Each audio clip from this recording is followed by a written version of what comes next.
La salud mental sigue siendo un tema tabú y como todo tema tabú, lo que prevalece son mitos, prejuicios, pero no realidades. El deber que tenemos los trabajadores de la salud mental es informar, es acercar el conocimiento para que justamente esto no sea un impedimento para que todos gocemos de los derechos que tenemos.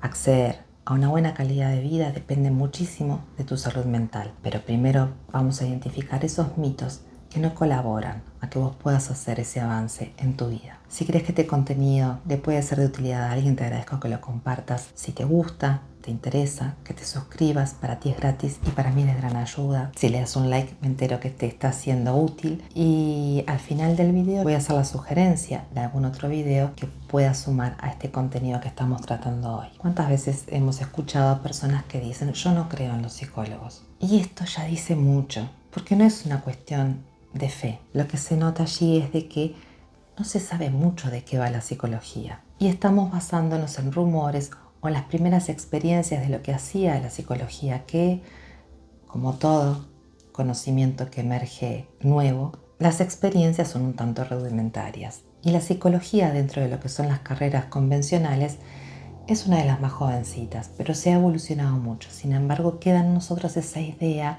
de lo que fue el comienzo. Entonces, parecería que es un acto de fe el tema de un espacio terapéutico, cuando en realidad haya sido más que constatado de que es un trabajo basado en hechos científicos y que tiene sus efectos que son constatables en la calidad de vida de la persona. Voy a basarme en un ejemplo muy simple. Evidentemente, por el entorno en el que nos encontramos, según la familia que nos haya tocado o las circunstancias de vida que hayamos atravesado, hemos aprendido a entender y asimilar la vida de determinada forma y no necesariamente ha sido la más indicada. En los hechos, uno ve como resultante que a veces la vida termina transformándose en algo muy caótico o que incluso no nos han enseñado a reconocer ni a manejar nuestras propias emociones. Lo que tiene como resultado esto es que no solamente es un padecimiento emocional, sino que se ve en un reflejo de los vínculos, incluso en el área de mi salud física. Porque si bien a la hora de estudiar dividimos las áreas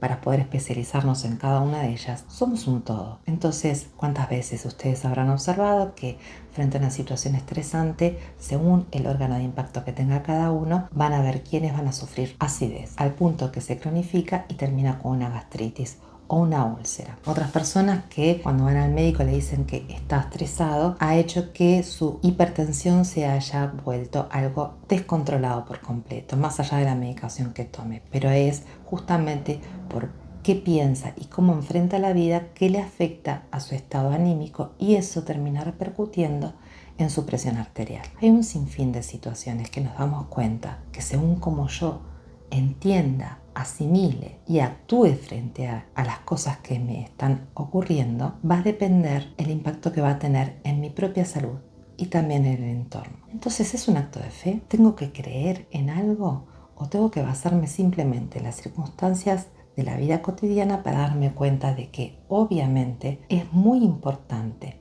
conocerme para poder elaborar lo que sea necesario y resolver esta situación que hace que la vida me signifique un estrés permanente? Y ahí es donde está el trabajo del psicólogo. Va a permitirte reconocer cuáles son esas emociones, que puedas aprender a manejar esas emociones. Si identifica que si hay un sistema de creencias que está operando como mar de fondo para que uno viva e interprete las cosas de esta forma, y puedas resolver un accionar totalmente diferente que va a repercutir directamente en el plano físico, relacional y también personal. Otro mito que tenemos, que si uno va a terapia es porque está loco. También otro mito, una psicoterapia puede ser un espacio para resolver alguna patología, pero también es un espacio de prevención o de psicoeducación. Te voy a poner con este ejemplo. Algún día te pasó que tuviste una lesión, fuiste al fisioterapeuta, te recomendó hacer determinados movimientos para recuperar el músculo de la extremidad que haya sido lesionada, y después te diste cuenta de los beneficios que tenía y decidiste empezar a hacer un entrenamiento y adquiriste una rutina 2 o 3 veces por semana. Estás yendo para justamente tener una calidad física diferente. Hay muchas personas que adoptan el hábito de ir una vez por semana a su terapia como un espacio de enriquecimiento personal. De loco no tiene nada. Y allí entra el tema del alta. ¿No te dieron de alta? Tantos años yendo y todavía no te dieron de alta. ¿Qué alta? Si no se trata de una enfermedad, se trata de una persona que está cultivando su interior. Hablando de alta y hablando de tiempo, otro mito que hay es de que es un disparate el tiempo que lleva a resolver algunos problemas y algunos conflictos en un espacio psicoterapéutico. Entonces dicen, 5 años yendo a terapia y todavía se dice igual. Bueno, ya desterramos el mito de que es para curar, no necesariamente es para sanar alguna herida. También nos encontramos que es un espacio de enriquecimiento personal. Pero por otro lado también está, no son 5 años, 24 horas, 7 veces por semana. Es un espacio de 1 hora para pensar las cosas desde otra perspectiva, tratando de equilibrar una historia de vida que en 30 años cuántas horas tiene, pensando y asimilando las cosas desde un lugar que no necesariamente sea el mejor. Evidentemente que con 1 hora estamos haciendo mucho y el tiempo de recuperación o el tiempo de sanar esas heridas o de poder conquistar una calidad de vida que se pretende no va a depender tanto del terapeuta, especialmente va a depender de qué va a hacer ese paciente con el resto de horas que le queda por vivir en una semana. ¿Va a seguir alimentando el recurso del pensamiento que antes prevalecía o va a ir incorporando esta nueva información y esta nueva mirada que hay, que le aporta el psicoterapeuta? Entonces ahí sí, el ritmo del proceso terapéutico va a depender de cuánto te apropies de ese espacio y qué hagas con lo que se te ofrece en ese espacio. Otro mito que hay es creer que el psicólogo tiene la bola de cristal. Muchas veces cuando te presentas a alguien y te dicen ¿a qué te dedicas? Y comentás que sos psicóloga, no me analices. Bueno, si digo X cosa ya te imaginarás el resto. Y en realidad no tenemos la bola de cristal. Y en un espacio terapéutico es fundamental que como paciente te abras a contar lo que sentís, lo que pensás, lo que te parece, lo que te deja de parecer. La palabra es fundamental. El psicoterapeuta va a estar atento más allá de tu palabra en todo tu lenguaje no verbal y en tus microexpresiones. Pero esa confianza donde uno devela todo lo que le sucede, es la posibilidad de que uno pueda trabajar con lo que sucede. No tenemos la bola de cristal en lo absoluto. Podemos intuir a partir de las expresiones, de cómo se manifiestan, de que haya algo allí que todavía no se haya dicho. Y dependiendo incluso de la corriente teórica que tengas, si sos un psicoanalista vas a ir al plano de interpretar los sueños y ahí muchas veces emergen temas que conscientemente uno no elegiría tratar. Podemos acceder a una información que quizás no hubiese aparecido, pero siempre necesitamos que nos lo cuente. Entonces no tenemos la bola de cristal, trabajamos con el permiso y la autorización que nos da el paciente a través de su confianza en compartir sus cosas. Otro mito es considerar que todos los psicólogos están locos. Es raro, porque por un lado ese mito se alimenta a veces de la idea de que si sos psicólogo deberías tener todo tan claro que tu vida sea inmaculadamente perfecta. Entonces cuando sabes que X persona que la conociste en otro ámbito que no tiene nada que ver con la terapia y te enterás que es un profesional de la salud mental, decís, pero este no puede ser psicólogo. Y esto es más o menos como pretender que un médico no se engripe, no tenga anginas, no le pasen situaciones difíciles en su vida para resolver.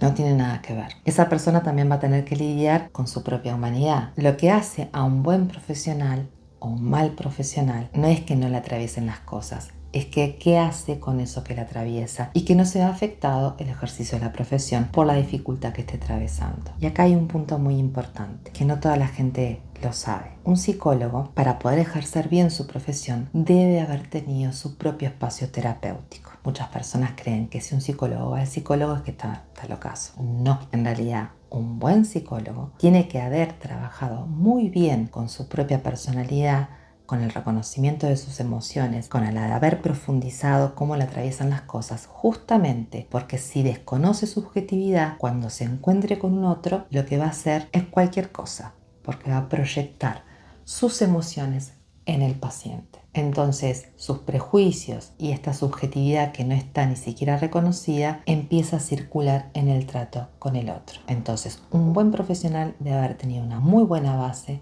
en su proceso psicoterapéutico, que a veces los profesionales lo tienen durante todo su ejercicio de la profesión o durante muchísimos años, que ya han asistido a su propio proceso terapéutico, con la humildad de que cada vez que necesite ponerse a tiro, que advierte que hay alguna cosita que lo está movilizando demasiado, va a tomar la medida necesaria como poder pedir una hora con su terapeuta y poder trabajar lo que haga falta para seguir funcionando de la mejor forma posible con su propia subjetividad. Otra cosa que pasa es que muchas veces se cree que los procesos psicoterapéuticos son todos iguales.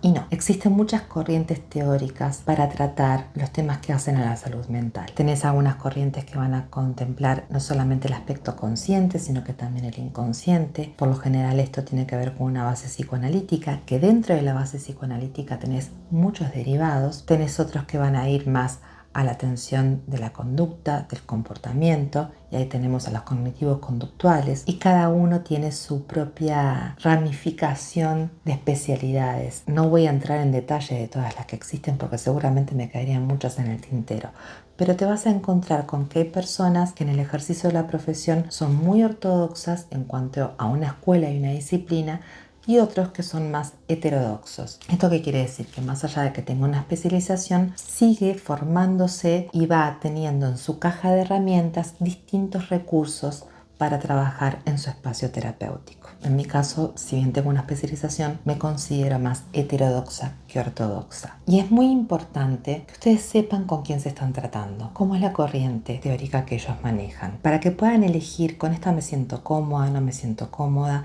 No se queden los titulares, averigüen el argumento que hay por detrás de esa corriente teórica que se eligió. Hay que tomarse su tiempo para averiguar y para reconocer cuál es ese espacio terapéutico que a uno le gustaría transitar. Y como último mito, está bastante asociado con esto de la locura y demás. Una de las grandes resistencias es que las personas sienten que es un signo de debilidad asistir a un espacio psicoterapéutico. Y en realidad es todo lo contrario. Eso es una cuotita más del ego que no quiere asumir de que hay cosas que no está pudiendo manejar. Como he dicho en otros videos, eso no tiene nada que ver con una fortaleza, sino que habla de una rigidez que no le permite esa flexibilidad como para poder entender que la vida siempre nos estamos construyendo con los aportes y el enriquecimiento que otras personas nos pueden ofrecer. No está reconociendo su condición humana. Desde el día 1 estamos construyéndonos a partir de la interacción con otros. Y así como uno va al médico cuando siente que le duele el hígado, por más suyo que sea el hígado, no tiene la más remota idea de lo que está pasando porque no se formó al respecto. Lo mismo pasa en el terreno de las emociones y de nuestro psiquismo. Lo que pasa es que como es un intangible, nos da la sensación que podemos gobernarlo porque son mis emociones, son mis sentimientos, pero perdemos de vista que justamente por tratarse de mi forma de ser, es muy difícil que yo pueda ser objetivo con este mundo emocional. En cambio, por la distancia óptima que tiene el que está enfrente mío y que tiene una formación al respecto, va a poder distinguir cuáles son esas cosas que están atravesando y que no permite una calidad de vida tan deseada. Y allí quedamos como limitados a lo que accedimos, buscándole la vuelta a una situación que pasan los años y sigue exactamente igual. Todo por no haber preguntado, por no haberse asesorado. Y para cerrar, más allá de todos estos mitos, me gustaría que se queden con esta idea que siempre le digo cada vez que recibo a un paciente nuevo, que tengan en cuenta lo siguiente. Por más recomendación que hayan tenido, anda fulano de tal, que es un excelente profesional, vas a estar en buenas manos, a mí me hizo bárbaro y demás, hay algo que va a depender muchísimo de la afinidad. Y